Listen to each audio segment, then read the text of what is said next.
Hey guys, welcome to my channel. My name is Leanne. I want to welcome you if you are new to my channel. I would love it if you would consider subscribing to my channel and being a part of my YouTube family. I do similar content as to what I'm going to do today, along with some other things, so I would love it if you would check it out. Today I'm going to be making some pumpkin muffins because 'tis the season.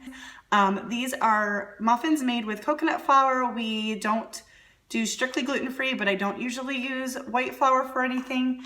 It just makes me feel better if I avoid it. So I've actually never made these before, so I'm going to make them and also let you know how they are when it's done. Let's get into the recipe and see how it goes. So I already have 4 eggs cracked into the bowl, and now I'm adding 4 tablespoons of melted coconut oil.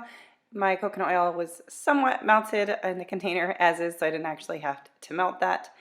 And then the recipe calls for half a cup of pumpkin puree, and I was so excited because my very first scoop was about half a cup. And that obviously didn't use up nearly even close to all of the can, so be looking for some more pumpkin recipes coming up because I'm going to be trying some other ones while I've got that pumpkin that's already open. Now I'm adding in 1 cup of coconut palm sugar, and then 1 teaspoon of ground cinnamon, and then we're going to add in 1/4 teaspoon of pumpkin pie spice and 1/2 teaspoon of sea salt. For me, I use the pink Himalayan sea salt, and so when baking, I typically do a little bit less than what it says just because it is very potent, which doesn't bother me when I'm cooking, but with baking, sometimes I do just a little bit less than the recipe says. And now I'm adding in 1 teaspoon of vanilla extract. I feel like a broken record, but that is my homemade vanilla extract, so that's why you see a giant rum bottle that is homemade. And we're going to blend this together until everything is well combined before we add in the dry ingredients. The recipe calls for a sifted coconut flour, so I just use my metal mesh strainer to sift my flours anytime a recipe calls for that. So I am combining in half a cup of sifted coconut flour and 1/2 teaspoon of baking powder. So I'm just kind of sifting them together into this bowl, and then I will add it to the wet ingredients. Sometimes I think people are a little bit leery of using coconut flour or almond flour because they are more expensive, and they are. Of course, it doesn't really matter if you need to use those alternatives, but as you can see, this entire thing only requires 1/2 cup of coconut flour, so even though that might be a little bit more expensive, it really goes a long way when it comes to baking. That's kind of typical. They use different amounts than you would for traditional white flour. Anyways, you want to combine the dry ingredients to the wet ingredients. Do not over mix that.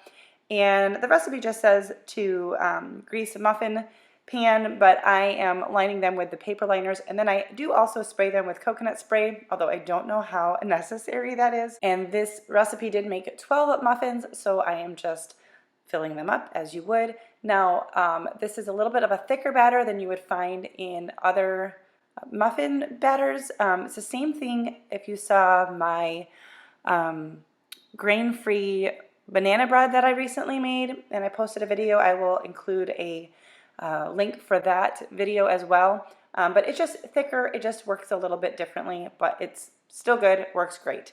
But just if you're not used to that, that might catch you off guard. Now I'm just adding on some brown sugar on top. This is not in the recipe, but I like it when my muffins get a little bit crystally and crunchy on top. Same thing with my breads. Then we're going to bake these at 400 degrees for 18 minutes or until a toothpick comes out clean, which it was exactly at the 18-minute mark. They came out perfect. And I'm going to let them cool, and then I will do a little taste test for you since I've never made these before, and I figured it was only right to do a review before I recommend a recipe. All right, so I'm going to taste test the muffins. Super cute, because, you know, that matters.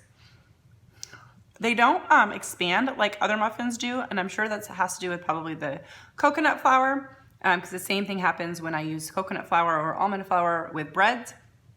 But that's good to know because you don't have to worry about them filling out over the muffins, because I was worried that I was like maybe putting too much batter in there, but came out great. Now we're gonna eat it. Okay, seriously, I figured nobody wanted to see me eat or hear me eat. That was so good. I want you to see how moist that is. I love the crystal from the brown sugar on top, but these are really good. You of course could add in chocolate chips or even raisins, I think would be good. I don't really like nuts in my baked goods, but so good. Can't wait for my husband to try these because he is going to love those. Anyways, I hope that you give these muffins a try and that you like them as much as I did. Thank you so much for watching. If you like this video, give it a thumbs up and please subscribe to my channel so that you don't miss out on my future videos. It also helps if you hit that notification bell because that helps YouTube actually show you the videos that you're subscribed to. Anyway, thank you so much for watching and I will see you in my next video.